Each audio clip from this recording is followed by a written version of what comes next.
Hi all, reporting on Viktor&Rolf here with Calum Knight.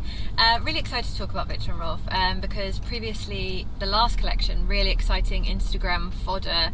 Everyone I'm sure will recognise the memes of dresses with big prints on them with fun statements like "don't take pictures of me" and lots of more fun rude things.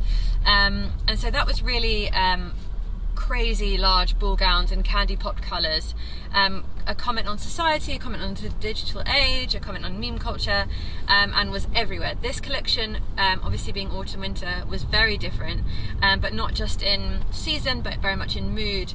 The duo Viktor&Rolf had collaborated with Claudy Jongstra, who's a Dutch artist / alchemist, who creates these amazing types of felt. She does this by shearing her own sheep and then using natural dyes to create felt. Felt's not often something you see in couture, so this was particularly interesting. And the duo had worked with Claudy because this whole collection, rather than being a comment politically on digital culture, was on the environment. So still a socio-political message, but this time on the environment and the sticky situation we're in and how arguably we are all doomed. And so the duo had tapped Claudy to use this sustainable felt using natural fabrics and obviously wool from her own sheep, which is kind of impressive. What I thought was quite impressive is the fact that this still looked really high level couture.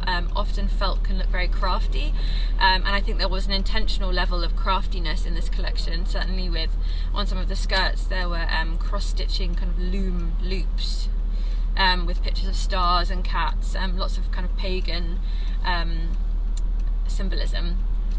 But just generally I was quite impressed with how they managed to make felt into this really kind of elevated look. Lots of outerwear to start in predominantly black, and it's this kind of slightly off black because black's quite difficult to produce naturally, but Claudy's been working on this colour which is called burgundy black, which she's been working on for years, and this is a real kind of science marvel, this colour tone. So that was really impressive. The outerwear to start with had kind of crazy statement shoulder pieces and waistbands, and very much that A-line shape that we saw in the previous collection for spring summer, and then colours start to get introduced in the later half of the collection, and this is the duo kind of hinting that things are not all doom and gloom, there is hope yet, and this is where the collection for me really transforms. As much as I love the slightly darker tone outerwear looks, I think the shape and the silhouette really is more beneficial for the collection towards the end.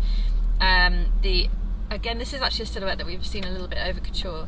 Tight kind of polo neck tops with a large, almost like dirndl-like skirt with, as I say, the pagan symbolism on them. But the tops are kind of a patchwork, and this patchwork is from scraps or leftovers or fabrics that Viktor&Rolf have.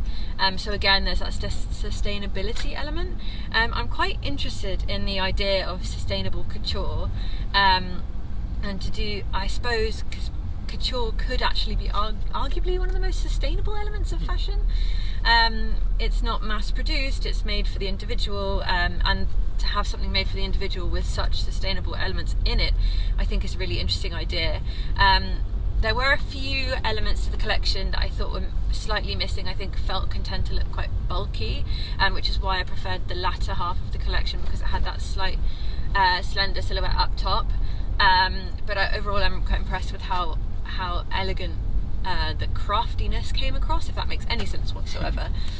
Cal, what did you think? Yeah, I think it's an interesting note, because couture in itself will pretty much always be sustainable. It can be more sustainable with what is used, but because of the price tag on it, basically, there's no waste. The customer is directly involved, so isn't getting something they kind of don't want and will throw away once. So there is a lot of sustainable elements of couture, but to go further and to use more sustainable fabrics is still really great. There were points of this collection I loved. I really didn't like it as much as the spring summer one, and this last collection they did was I felt so relevant, so overtly relevant, and was kind of reveling in its relevance. It was kind of a meme of a meme of a meme of itself, and I thought that was really great and really what Viktor&Rolf do best. With this one, I've read the press release which we received after. I'm starting to get my head around it.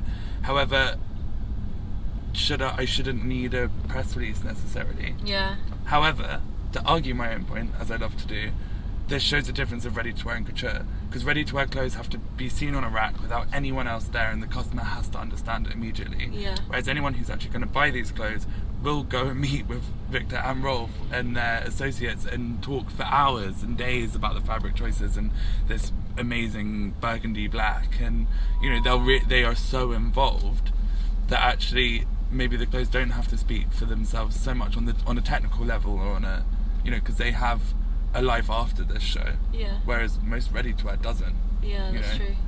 I do think, now that you mentioned the kind of reveling in its reveling from the previous collection, that actually it would have been good to see that kind of energy with the same message, if that makes sense, because I often think when you talk sustainability and environmental impact, things do tend to err on the side, can get a bit crafty and fuddy-duddy, and then I think to bring felt into the mix as well.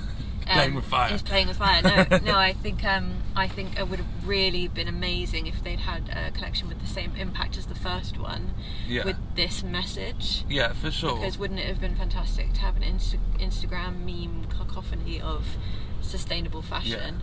Whereas I think a lot of people might not recognise this or Instagram it or be as enamoured with this. No, but I think then once these things start to come through, because also what Viktor and Rolf do, which I mean all couturiers do, but they really actually, their clothes get slightly more commercialised, even though there's no commercial couture in that way.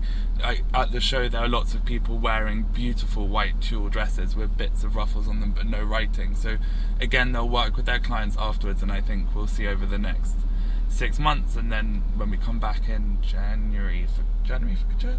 January for couture, these amazing fabrics which have really taken over the last 6 months of their lives will kind of come into play into a slightly more wearable and possibly slightly more elegant version of when the woman actually gets to say, I don't want this huge sleeve, but let's just roll it over a little bit, and they'll work with their clients in that way. Yeah. So there's a lot more, as I said, there's a lot more life and longevity in these clothes, and we're seeing the beginning of the journey, whereas ready-to-wear we see the end of it. Yeah. And that's it. We kind of hit a wall with it, and most of it doesn't even end up in stores. That's true. Whereas this, we're seeing the beginning of a conversation between a designer and their clients. And we're kind of spectating and speculating.